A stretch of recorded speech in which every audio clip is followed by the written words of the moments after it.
Bonsoir très chers téléspectateurs, bonsoir. Partout vous nous suivez de Beni, Goma, Walungu, Makiso, vous nous suivez au Kasaï central, vous nous suivez à Maniema, vous nous suivez partout en RDC, vous nous suivez aussi en Afrique, Sénégal, Tombouctou, Mali, vous nous suivez à La Haye, vous nous suivez à Rotterdam, vous nous suivez en France, Paris, vous nous suivez à l'Illinois, Dallas. Soyez le bienvenu dans votre nouveau numéro spécial du magazine Data Market. Ce soir, nous allons très loin. Nous irons jusqu'aux Pays-Bas pour recevoir un frère, pour recevoir un ami avec qui nous allons échanger sur l'entrepreneuriat auprès de jeunes. Sans plus tarder, je vais saluer mon invité de ce soir. Bonsoir Alphonse Mwambi. Bonsoir Monsieur Symphorien. Comment allez-vous? Je vais bien, merci de me recevoir chez vous. Merci d'être parmi nous ici à Kin 24. Vous venez de loin, ça fait 2 semaines que vous êtes ici à Kinshasa. Oui. Et nous avons tenu de vous rencontrer pour échanger. Comment pouvons-nous présenter Alphonse Mwambi, connaissant déjà que vous avez plusieurs casquettes? Oui, j'en ai plein de casquettes, mais la casquette pour laquelle je suis ici à Kinshasa en ce moment, c'est pour voir les voies et moyens, comment créer les entreprises, c'est-à-dire comment donner du boulot aux jeunes. Vous savez que Kinshasa, c'est 12 millions d'habitants, c'est 12 millions d'opportunités. Donc, quand vous regardez le Congo, c'est 80 millions d'habitants, 80 millions d'opportunités. Alors, c'est le cadre dans lequel je suis ici pour étudier comment on peut faire et regarder qu'est-ce qu'il faut faire, avec qui. Et voilà, c'est pourquoi je suis là. Vous tombez à pic, vous tombez à point nommé. Là, vous êtes dans Data Market, magazine business et entrepreneuriat. Ouais. Comme vous venez à Kinshasa, en RDC, pour tâter le lieu, pour voir qu'est-ce que vous pouvez faire pour créer de l'emploi, en mettant sur place des entreprises, nous allons parler. Pour vous, que représente l'emploi? C'est quoi l'emploi pour vous? C'est même la fierté humaine.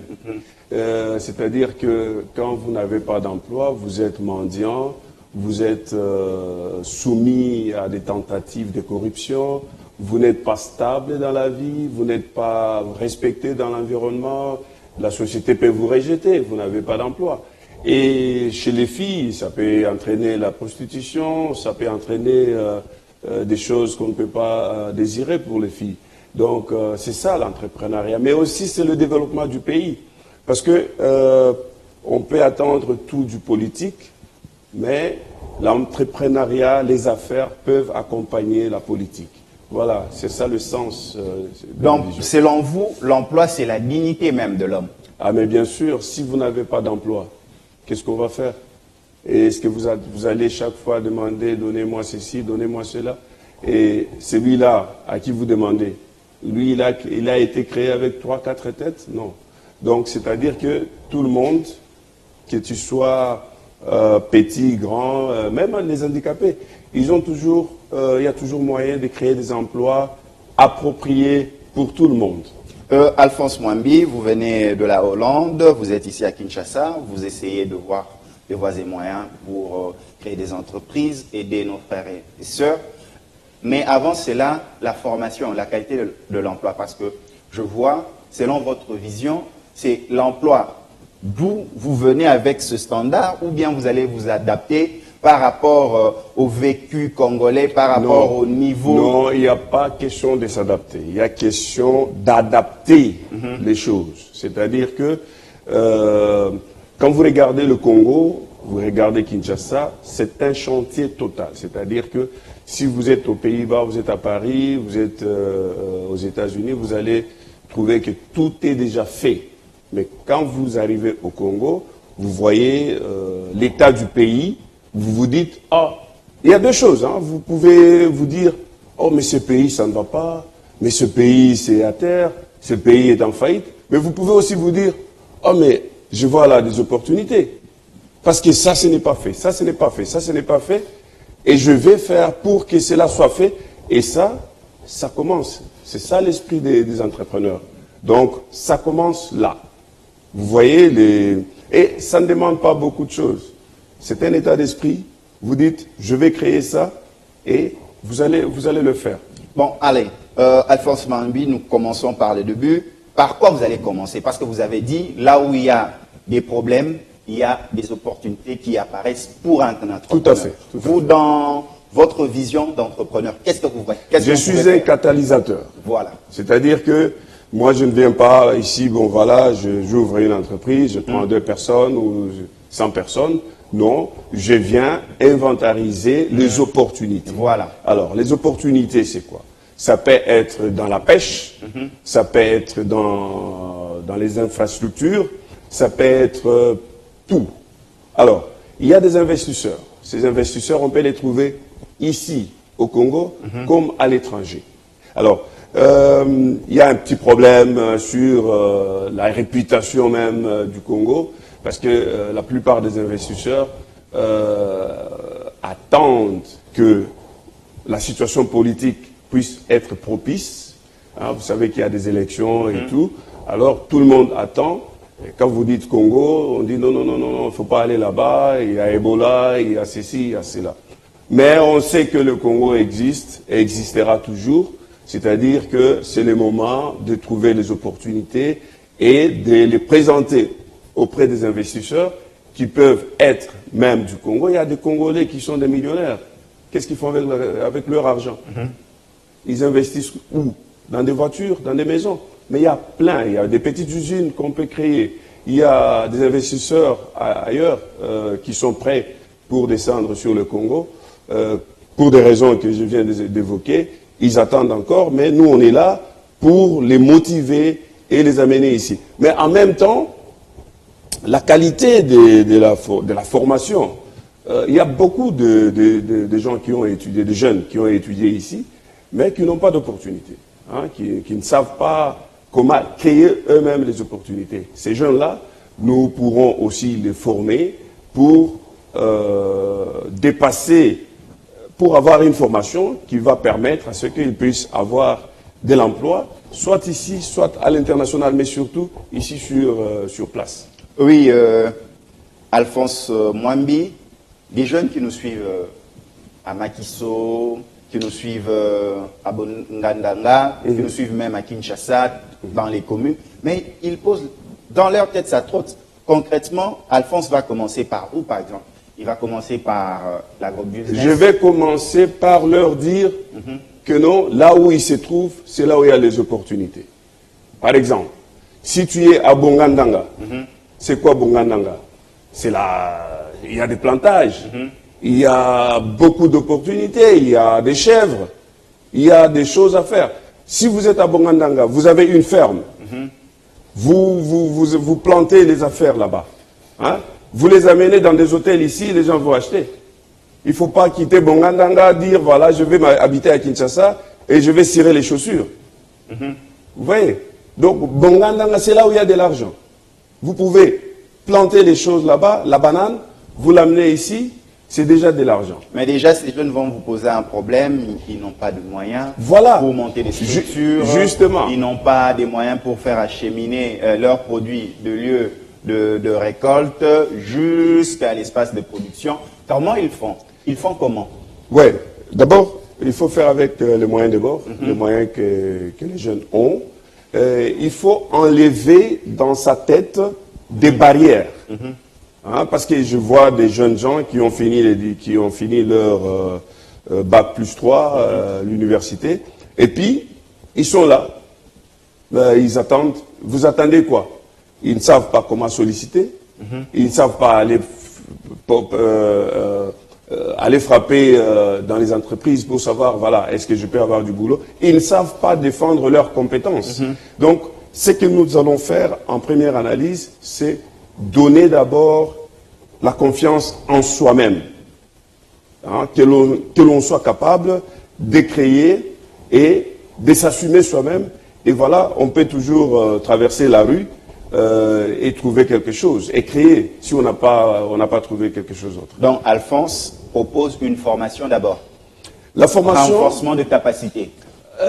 Je n'aime pas trop des mots de renforcement des capacités. Ce sont des mots qui émanent du monde de développement qu'on nous amène de l'Europe. je n'aime pas ça. C'est surtout la confiance en soi. Parce qu'il y a beaucoup de capacités ici. La confiance en soi. L'esprit de créativité. Hein? Et surtout, créer ce qui n'existe pas. Parce que je vois les gens avec beaucoup de capacités, mais ils ouvrent un ganda.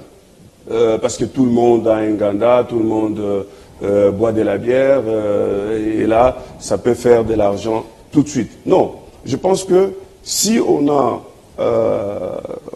une idée, il ne faut pas hésiter, il faut frapper partout à la porte. Il y a la famille qui peut avoir de l'argent, il y a ailleurs, et on peut voir comment on peut canaliser tous ces moyens et engendrer une entreprise. Donc les entreprises vont être faites ici, comme je vous ai dit, avec l'argent d'ici ou d'ailleurs, parce qu'il y a l'argent partout.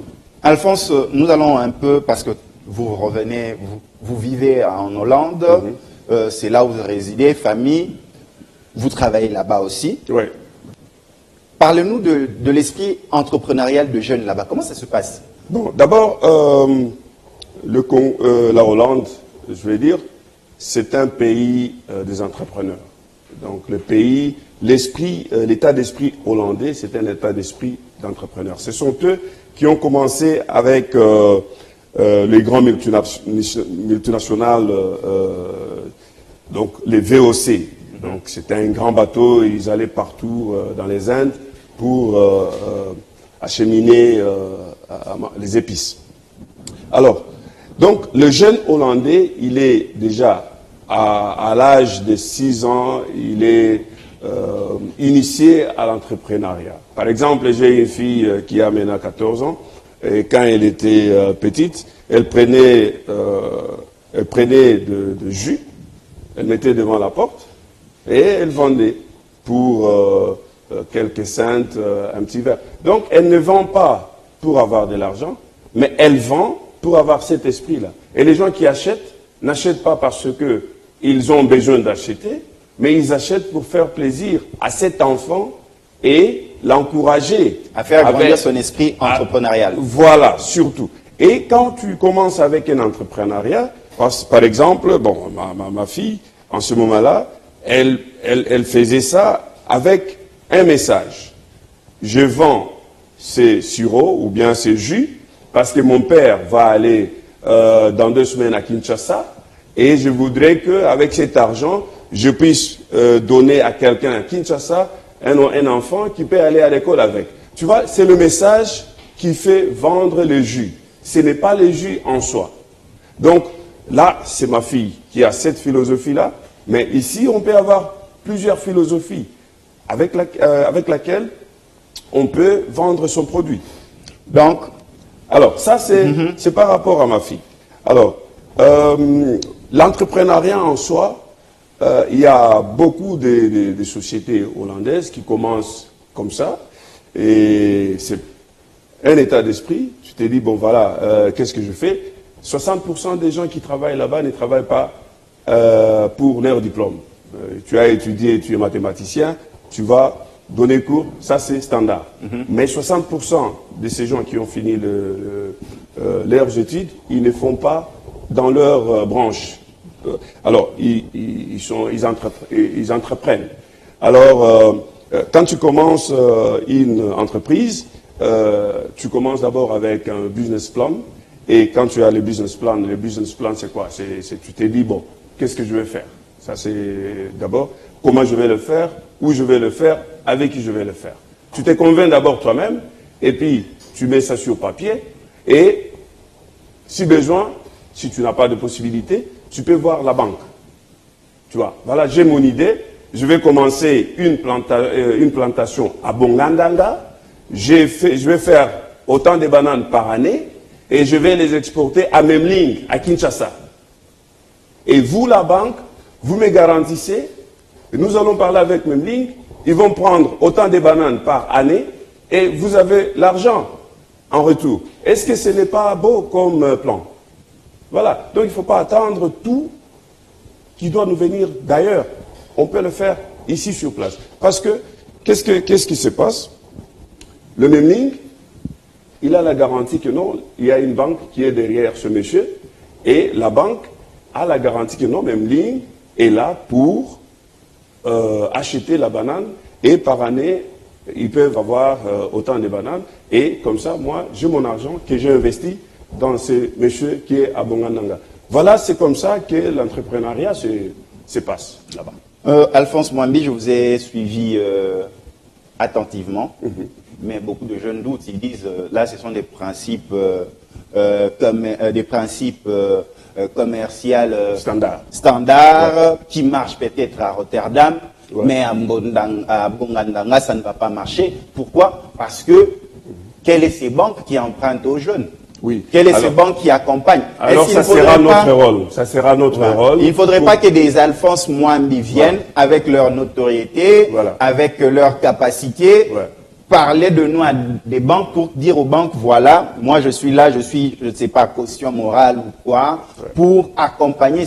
Ce n'est pas ça la procédure. Justement, ça sera notre rôle pour réveiller aussi la conscience des banquiers, pour leur dire que non, vous n'êtes pas là seulement au service du capital, mais aussi au service du citoyen. Mais la gestion des risques, par exemple, retour sur investissement, le banquier, là, il se mêle, là, oui, mon jeune, tu viens de Bongandanga, de Bukunge, qui est là, vous venez de Makiso, ainsi de suite, mais mon petit, c'est bien beau, tu vas vendre des bananes, ainsi de suite, je vais te donner de l'argent, mais retour sur investissement, c'est quand la gestion des risques, c'est comment? Vous savez, il y a plusieurs, j'ai plusieurs expériences avec des investisseurs. Il y a des investisseurs qui viennent, qui vont investir dans ces messieurs de Bongandanga. On va rester là-bas parce que c'est une belle image. C'est dans l'Équateur, je pense. Alors, on dit, bon, voilà, vous avez une plantation de combien d'hectares, ainsi de suite, voilà. Si ce n'est pas la banque, c'est M. Symphorien qui peut investir là-bas, même c'est $1000. Des business angels. Voilà. Alors, tu mets dedans, le monsieur de Bongandanga, il te fait des parts, hein, peut-être de 20%, et ça fait qu'il n'est pas seul. Il a aussi un soutien qui est un certain monsieur Symphorien de Kin 24. Donc, en ce moment-là, à partir de Kinshasa, toi tu payes et tu peux faire la garantie avec la banque et ensemble, vous avez une force pour produire. Donc, il n'est pas le seul là-bas. Parce que, vous savez ce qui se passe. S'il ne coule pas ces bananes vont pourrir. Moi, je connais tout le Congo. Je connais tous les Congos, je sais comment les choses se passent. Dans le Bandundu, il y a des maïs qui pourrissent dans des plantations parce qu'il n'y en a pas. À Kinzamvouete, dans le Bas-Congo, il y a des oranges qui pourrissent parce qu'il n'y a pas de preneurs. Est-ce que ce n'est pas là des opportunités? Quand vous amenez les oranges de Kinzamvouete vers Kinshasa, vous savez sur quel marché ça se termine? Au Congo-Brazzaville. Et on achète ça tout de suite. Alors pourquoi vous ne voudriez pas investir dans ce monsieur-là de Bongandanga? Parce que une fois à Kinshasa, le produit est écoulé très vite. Voilà. Donc ça, c'est d'un. De deux, il y a beaucoup de gens, c'est d'ailleurs une belle image, hein, Bongandanga, parce qu'il y a beaucoup de jeunes gens qui quittent maintenant l'intérieur, hein, qui quittent Beni, Goma, Kassai, partout, pour venir chercher du boulot ici à Kinshasa. Tout à fait. Alors, souvent, quand ils arrivent, ils sont déçus, parce qu'il n'y a pas d'entreprise, ils n'ont pas de compétences, ainsi de suite. Et à eux aussi, il y aura un programme que nous allons développer pour voir comment pouvoir les caser, soit sur place à Kinshasa, soit d'où ils viennent avec les opportunités qu'il y a là-bas. Vous suivez votre magazine Business et Entrepreneuriat Data Market. Ce soir, nous recevons pour vous notre frère, notre ami qui nous vient de très loin, Alphonse Mwambi. Il vit en Hollande. Il vient partager son expertise entrepreneuriale afin d'aider les jeunes à s'implanter en tant qu'entrepreneur et trouver des opportunités dans les difficultés qu'il y a sur place à créer des opportunités d'affaires. Avec lui, nous sommes en train d'avancer Alphonse, je suis très content de vous avoir sur le plateau de Data Moi Market. aussi, merci. C'est vraiment un honneur. Vous proposez des pistes, des solutions. Mais vous êtes d'accord avec moi qu'un projet sans financement n'est qu'une idée. Pourquoi? Parce que plusieurs de ces jeunes ont des idées. À chaque fois, mon téléphone sonne, j'ai des appels de tout le Congo, même de l'étranger, surtout des jeunes symphoriens. J'aimerais faire ceci, symphorien, aide-moi à trouver un business angel qui puisse m'accompagner. Nous avons ces demandes-là. Et deux fois, nous remarquons, le problème n'est pas une question de ressources, mais c'est plus un mental. C'est ce mental-là. Vous avez parlé de votre fille qui vendait des sirops d'érable pour avoir cet esprit entrepreneurial. Tout à fait, oui. Mais nous constatons que l'esprit entrepreneurial de nos ancêtres, on en avait, vous aviez nos grands-parents, nos arrière-grands-parents, faire des champs, être comptés parmi les riches par tête de bœuf. Mais aujourd'hui, il y a un peu ce laxisme dû à l'éducation. Je fais mes 6 ans d'école primaire, 6 ans secondaire, je vais à l'université, à la fin, j'ai mon diplôme, on me case dans une entreprise de télécommunication, chose qui n'est pas mauvaise. Donc, déjà, on s'est déconnecté avec cet esprit entrepreneurial dans le temps de nos arrière-grands-parents. Parce que, vous allez le voir, ils savaient produire seuls, ils savaient consommer seuls, mais aujourd'hui, il y a cette cassure. Et quand nous allons, même dans les banques, excusez-moi, chère banque, je n'ai pas honte de le dire, vous disiez souvent que vous accompagnez les jeunes, mais dans les faits, ça ne se voit pas. Pourquoi? Parce que eux se disent, j'ai de l'argent, mais qui me convainc si j'investis ou si j'accompagne X jeunes ou Y dames dans tel projet, j'aurai retour sur l'investissement. Et puis de deux, cette question des gages. Tu voudrais avoir X montant auprès d'une banque, il faudrait donner un livret parcellaire, mais les jeunes n'en ont pas. Qu'est-ce que ça fait? L'entrepreneuriat ne reste que sur les réseaux sociaux. Plusieurs jeunes en train de dire jeune leader entrepreneur. Mais si tu le dis, un entrepreneur est un businessman. Est-ce que tu gagnes ton argent avec ce que tu fais? Je pense qu'il y a aussi une autre dimension à signaler ici. Voilà, allez-y. Il y a une dimension, parce qu'il y a aussi les politiques qu'il faut associer à cette dimension d'entrepreneuriat. Parce que nous sommes ici dans la ville de Kinshasa.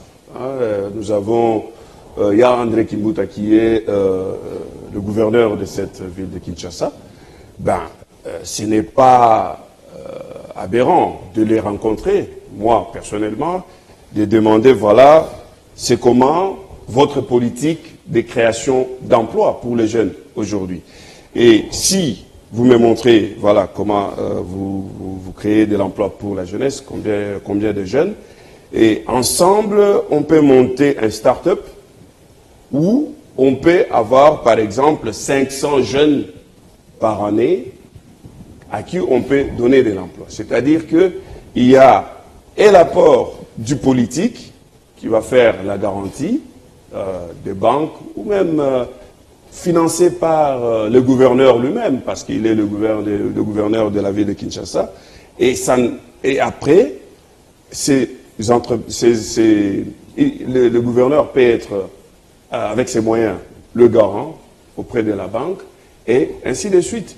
Les gens peuvent créer leurs entreprises, ils peuvent vendre et on peut continuer comme ça. Donc, il n'y a pas que la banque, il y a aussi la famille, il y a aussi l'État qui peut encourager. Parce que si la banque fait des problèmes, l'État peut créer un fonds. Et ce fonds-là, donc l'État, c'est la ville, ça peut être la ville de Kinshasa, la ville de Kananga, la ville de Mbuji-Mayi. Vous créez un fonds et à partir de ce fonds-là, vous encouragez les jeunes à avoir leur propre business. Et ça peut marcher.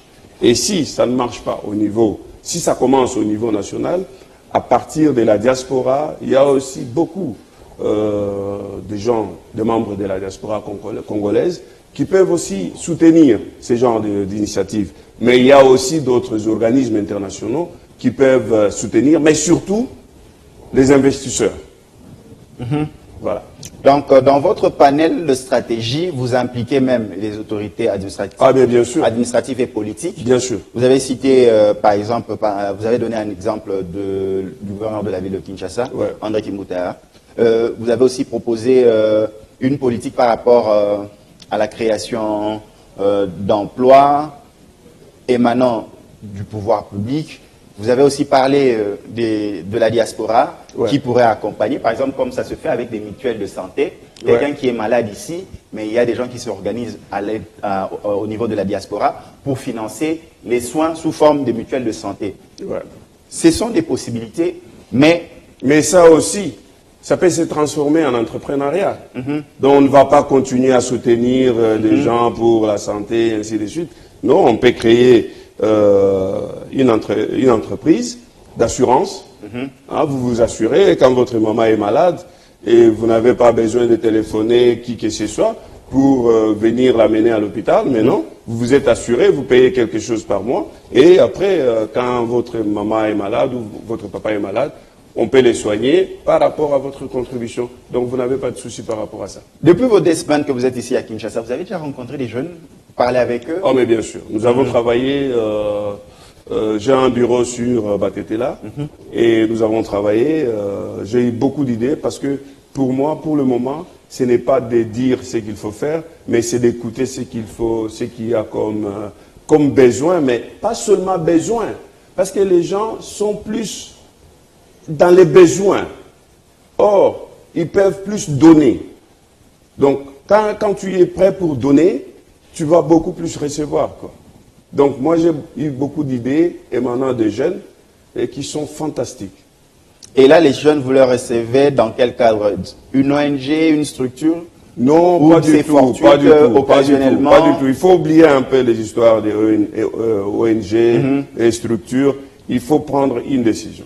Je suis Alphonse Mwambi, je vais aider les jeunes du Congo, j'achète les tickets, je m'en vais. Je suis sur Kinshasa, je discute avec des jeunes, je parcours la ville, je parle avec tout le monde et je regarde qu'est-ce qu'il y a dans ce pays. Voilà, c'est l'esprit qui m'a amené ici. Ah, ça c'est très bien dit. Nous parlons des jeunes, nous prenons déjà la dernière ligne droite de nos échanges si riches, parce que c'est bien des initiatives, parce que par la confrontation des idées, jaillit une certaine lumière. Tout à fait. Et ça nous permet aussi de chasser les frontières de l'ignorance le plus loin possible. Très chers jeunes, très chers téléspectateurs que vous nous suivez, dans l'entrepreneuriat, la plus grande question n'est pas de trouver des réponses, donner des réponses, mais c'est la démarche qui vous amène à la réponse qui est plus importante. Au questionnement, vous avancez le plus loin possible, vous reculez le plus loin possible les frontières de l'ignorance. Et avec Alphonse Mwambi, qui est mon invité ce soir, spécialement dans un plateau spécial ici à Kin 24 Télévision, nous échangeons sur cette probabilité, comment trouver des solutions qui permettraient à relever l'entrepreneuriat. Il a dit, sans emploi, on n'a pas sa personnalité parce qu'on dépendra du bon vouloir des autres. Alphonse Mwambi, nous tendons déjà vers la fin de nos échanges. Quelles sont les propositions concrètes que vous pouvez faire aux jeunes? Je vais vous donner un exemple. Je connais une fille qui a son master dans le droit. Alors cette fille, elle cherchait un emploi, elle n'a pas trouvé. Alors elle a voulu aller, donc un emploi à son niveau, parce qu'elle vient de finir les études, elle veut travailler avec sa tête de droit dans une entreprise. Alors, qu'est-ce qu'elle a fait? Elle n'a pas trouvé. Elle a été dans une entreprise et elle a trouvé qu'il n'y avait que une fonction de nettoyage. Alors, qu'est-ce qu'elle a fait? Elle a commencé par cette fonction. Elle dit, bon, je cherche à nettoyer. Ah, on lui dit, bon, d'accord, demain vous commencez. Cleaner. Cleaner. Alors, elle a commencé à nettoyer les bureaux, ainsi de suite. Et au moment où, parce que les bureaux, ce sont des patrons qui viennent et qui partent, alors, elle s'est construit des réseaux. Parce qu'à un moment donné, elle a parlé avec des gens là-bas, on lui demande, mais toi, quelle formation tu as? Tu n'as jamais étudié? Elle dit, non, mais j'ai un master en droit. mais un master en droit. Mais cleaner, tu viens faire quoi? Vous faites quoi ici? Vous nettoyez les bureaux et tout? Je dis, mais je ne peux pas trouver un emploi. Ah, bon, attendez. Et il y a eu des coups de téléphone qui ont sonné et cette femme a eu un boulot. C'est-à-dire quoi avec cet exemple? Il y a des gens ici, tu les trouves avec un diplôme, il y en a plusieurs qui ont des diplômes ici. Mais quand on leur propose quelque chose, moi, je travaille comme ça. Tu ne sais pas qu'il faut commencer quelque part. Oh oui. Il faut te tisser des réseaux. C'est comme ça qu'on arrive à avoir un emploi. Ce n'est pas en se mettant là pour dire non, moi, je ne peux pas faire ce sale boulot. Ça n'existe pas. Donc, les jeunes doivent d'abord commencer par le faible commencement. Ah, mais oui. Alphonse Mambi a commencé avec un faible commencement. Mais bien sûr. Par exemple, vous, votre faible commencement, c'était quoi? Moi, je vais vous dire un truc. Moi, quand j'étais étudiant, j'étais aussi entrepreneur. Et j'ai parcouru partout les parcours de mes études. Ça m'a amené de Lubumbashi, Kananga, Chikapa, Kintangwa, là où j'ai fini, j'ai eu mon diplôme. Voilà. À Chikapa, j'avais réuni, tu vois, les enfants qui vendent les œufs dans la rue. J'en ai reçu un jour 10. J'ai dit, bon, vous, combien vous vendez par jour? Oh, ça. Bon, d'accord. Alors, moi, chaque jour, je vais vous donner plus et vous vendez, vous gagnez quelques plateaux et le reste, vous m'amenez de l'argent. Ok. Je les ai rassemblés, nous avons parlé avec leurs parents, j'ai financé et ils ont eu plusieurs œufs, ils ont vendu partout, ils revenaient, certains ont fui naturellement. Et bien ça, c'est un calcul qu'il faut faire dedans. Mais ça leur faisait avancer. Bon, moi aussi, ça me faisait avancer pour payer un peu de mes études. Mais c'est ça l'esprit d'entrepreneuriat. Ça, c'est un très bel exemple. Donc, le faible commencement. Mais qu'est-ce qui arrive à ces jeunes qui n'arrivent pas à créer, considérer leur faible commencement? C'est la honte, c'est la psychose du grand diplôme qu'ils ont? C'est un peu... ils n'ont pas d'exemple. C'est-à-dire que quand ils regardent à la télévision, ils voient déjà des gens riches et tout ça, mais ces gens riches-là ne racontent pas leur vie. Tu vois, la plupart des gens ne racontent pas comment ils sont arrivés là où ils sont arrivés. Il faut inspirer des jeunes. Tu vois, avec cette petite histoire des œufs, il y a des gens qui auraient peut-être honte de les dire. Tu vois, or, en les disant, on peut inspirer les autres aussi. Est-ce qu'on manque de jeunes gens qu'on peut envoyer vendre certaines choses? C'est une entreprise déjà. Donc, je pense que nous avons quelque part honte de raconter nos petites misères, nos petites expériences. Et ces jeunes-là qui nous regardent ce soir, ils ont besoin de nos exemples, de ton exemple et des exemples des autres. Mais Alphonse, vous aussi de la diaspora, vous créez aussi de la confusion auprès de ces jeunes. Rotterdam, c'est beau, des véloteries, USA, aller en Europe. Donc, Moussala n'a pas de na ozwango kuna na poto les bien na osala moi job. C'est ça aussi le problème aussi. Oui, c'est un grand problème parce que parfois nous venons ici avec beaucoup de tapage, avec quelques euros, on vient ici, on fait les tapages et puis on rentre très vite. Des euros on veut impressionner. Acquis. Oui, mais bien sûr, c'est difficilement acquis et puis quand tu travailles par heure, on te paye par heure. Quand tu dépenses, je ne sais pas comment tu vas récupérer par heure. Donc tu dépenses, c'est parti. Donc je pense nous avons aussi là une grande responsabilité en tant que diaspora. Mais la diaspora n'est pas la même partout. Nous avons dans la diaspora, là, c'est comme un pays, c'est combien? Nous sommes 10 millions de Congolais, c'est 5 fois la Gambie. Donc on a 5 fois la Gambie et 2 fois le Congo-Brazzaville. Donc c'est-à-dire que nous formons un pays dans la diaspora qui a ses faiblesses et ses avantages. Mais je suis d'accord avec vous que nous donnons parfois un mauvais exemple à nos jeunes. Entre vous à la diaspora, qu'est-ce que vous vous disiez quand il y a tout ce problème d'entrepreneuriat? Vous vous mettez aussi pour réfléchir ce qui se passe ici? Par exemple, l'emploi de jeunes, comment les accompagner, comment les aider, comment le coacher? Oui, on les fait, on peut le faire bien sûr avec la diaspora, mais on peut le faire aussi avec d'autres diasporas, parce qu'il n'y a pas que la diaspora congolaise. Il y a la diaspora malienne, il y a la diaspora sénégalaise. Il y a la diaspora malienne, elle était la diaspora la plus organisée en matière d'entrepreneuriat, parce que leur village était inondé avec les membres de la diaspora de Paris qui venaient investir dans leur village. Donc, on est là, et en plus, on n'est pas obligé d'être seulement dans cette diaspora-là. Parce qu'on est là, on est ouvert aux autochtones et aux autres qui viennent d'ailleurs pour avoir un esprit ouvert à l'entrepreneuriat. Et pour le moment d'ailleurs, les grands entrepreneurs ne viennent pas des pays eux-mêmes. Par exemple, Amsterdam, c'est envahi par les investisseurs qui viennent d'ailleurs. Donc, toutes les grandes villes, quand tu vas à Nice, quand tu vas à Paris, tous les hôtels là, c'est vendu. C'est par les Arabes qui les ont achetés et les Chinois. Il y a même des aéroports qui sont vendus. Donc, l'argent pour commencer l'entrepreneuriat, ça vient toujours d'ailleurs.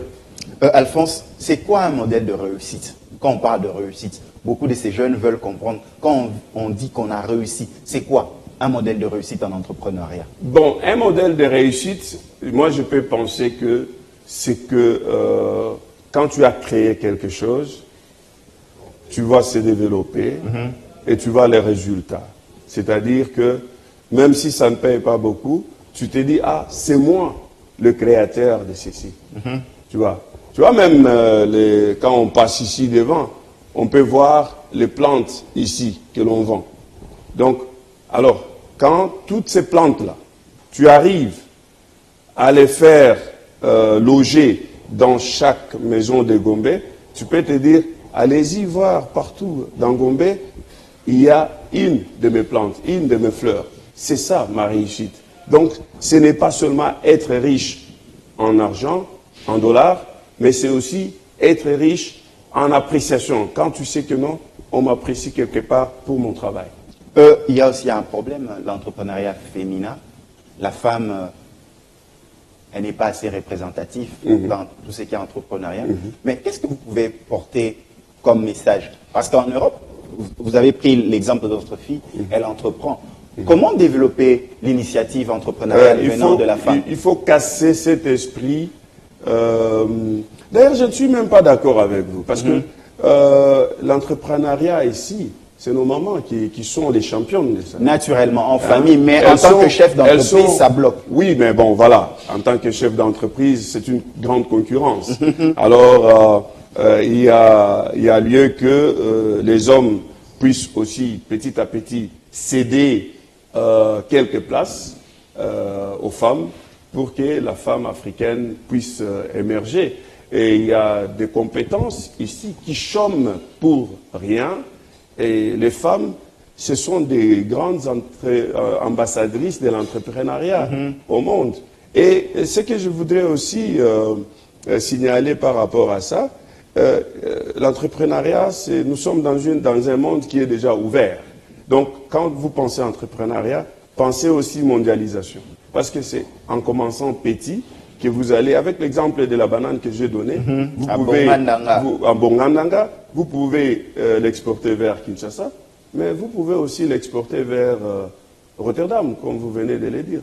Parce qu'il y a les bananes qui viennent de l'Amérique du Sud, que nous mangeons là-bas.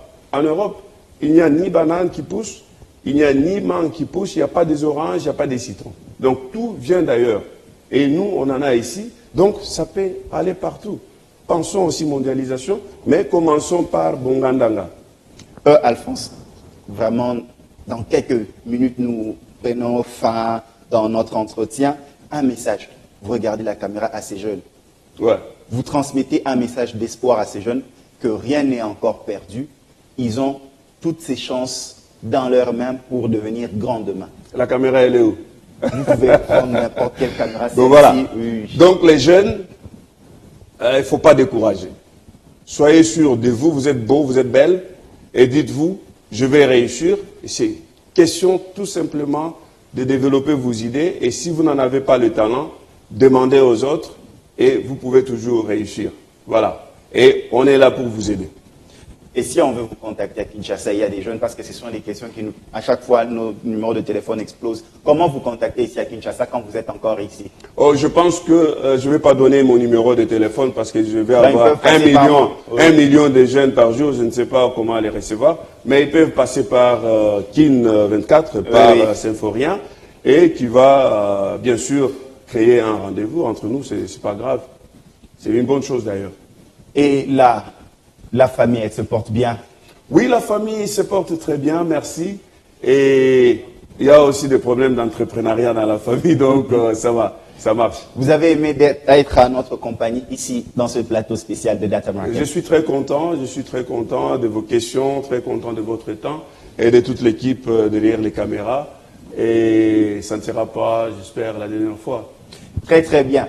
Très chers téléspectateurs, nous tendons déjà vers la fin de nos échanges si importants. Nous avons reçu pour vous Alphonse Mwambi qui nous vient de la Hollande. Avec lui, nous avons échangé par rapport à l'entrepreneuriat de jeunes. Lui, il est venu à Kinshasa avec cette idée de tâter le terrain pour voir les opportunités qu'il y avait afin d'implanter des entreprises avec ses partenaires et voir aussi comment susciter cet esprit entrepreneurial auprès de jeunes. Un message spécial. Votre magazine Data Market, à très bientôt, sera en partenariat avec un jeune cours par rapport aux entrepreneurs. Vous aurez comme coach des entrepreneurs tels que Alphonse Mwambi. Et à très bientôt, vous aurez aussi la co-animation avec Tina Salama qui va nous accompagner 2019. Vous aurez vos spots qui vont passer. Nous allons vous faire venir de vrais entrepreneurs et vrais chefs d'entreprise pour vous accompagner. À très bientôt, vous allez voir ce qu'on appelle Business Angel. Alphonse Mwambi, merci. Merci, c'est moi qui vous remercie. Merci à la grande équipe de Data Market. Quant à moi, je vous dis prochainement, ciao, que Dieu vous bénisse.